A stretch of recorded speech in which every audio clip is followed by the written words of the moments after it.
فرعون اور اس کی خادمہ۔ حضور اکرم صلی اللہ علیہ وسلم شب معراج میں بیت المقدس کی طرف جاتے ہوئے مصر کے قریب ایک مقام سے گزرے تو انہیں نہایت ہی اعلیٰ اور زبردست خوشبو آنے لگی۔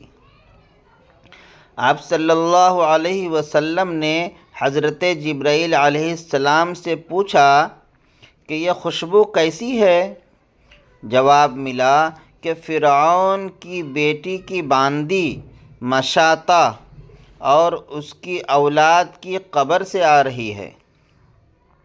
پھر حضرت جبرائیل علیہ السلام نے اس کا قصہ بیان کیا کہ مشاطہ فرعون کی بیٹی کی خادمہ تھی اور وہ خفیہ طور پر اسلام لا چکی تھی۔ ایک دن فرعون کی لڑکی کو کنگھی کرتے ہوئے اس کے ہاتھ سے اتفاقاً کنگھی گر پڑی۔ وہ اٹھانے لگی تو اس کی زبان سے بے ساختہ بسم اللہ نکل گیا۔ اس پر شہزادی یعنی فرعون کی لڑکی نے کہا کہ تو نے آج عجیب کلمہ بولا، رب تو میرے باپ فرعون ہی ہیں، تو پھر تم نے یہ کس کا نام لیا ہے؟ اس نے جواب دیا، فرعون رب نہیں بلکہ رب وہ اللہ ہے جو مجھے اور تجھے اور خود فرعون کو روزی دیتا ہے۔ شہزادی نے کہا، اچھا تم میرے باپ کے سوا کسی اور کو اپنا رب مانتی ہے؟ اس نے جواب دیا، ہاں ہاں، میرا، تیرا اور تیرے باپ سب کا رب اللہ تعالیٰ ہی ہے۔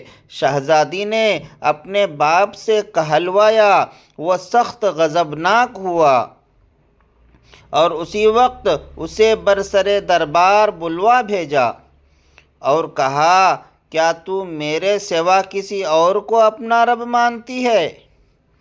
اس نے کہا کہ میرا اور تیرا رب اللہ تعالیٰ ہی ہے جو بلندیوں اور بزرگی والا ہے۔ فرعون نے اسی وقت حکم دیا کہ تانبے کی جو گائے بنی ہوئی ہے اس کو خوب تپایا جائے، اور جب بالکل آگ جیسی ہو جائے تو اس کے بچوں کو ایک ایک کر کے اس میں ڈال دیا جائے، آخر میں خود اسے بھی اسی میں ڈال دیا جائے۔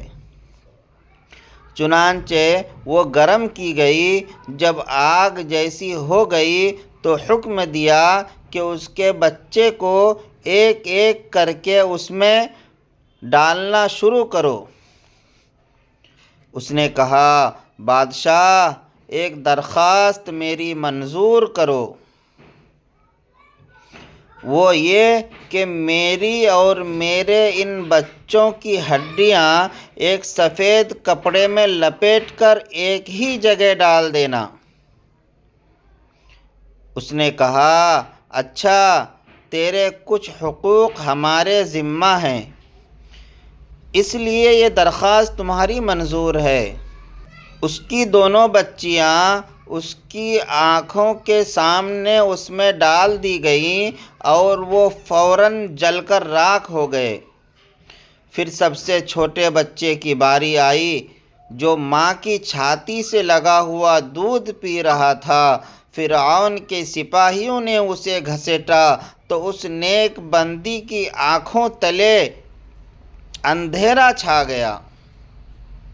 اللہ تعالیٰ نے اس بچے کو اسی وقت زبان دی۔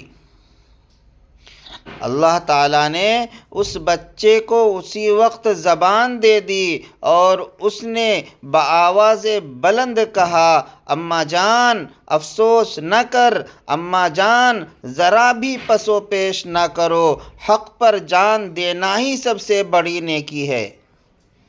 چنانچہ انہیں صبر آ گیا۔ اس بچے کو بھی آگ میں ڈال دیا گیا اور آخر میں ان کی ماں کو بھی اسی آگ میں جلا کر مار دیا۔ حضرت ابن عباس رضی اللہ تعالی عنہ نے فرمایا کہ 4 بچوں نے بچپن یعنی دودھ پیتے ہوئے بچوں میں بچپن میں کلام کیا۔ حضرت عیسیٰ علیہ السلام نے، جریج کے واقعے والے بچے نے، حضرت یوسف علیہ السلام کے گواہ نے، اور فرعون کے بیٹی کی کنگھی کرنے والی خادمہ کے بیٹے نے۔ یہ خوشبو کی مہکیں اسی کے جنتی محل سے آ رہی تھی۔ سبحان اللہ۔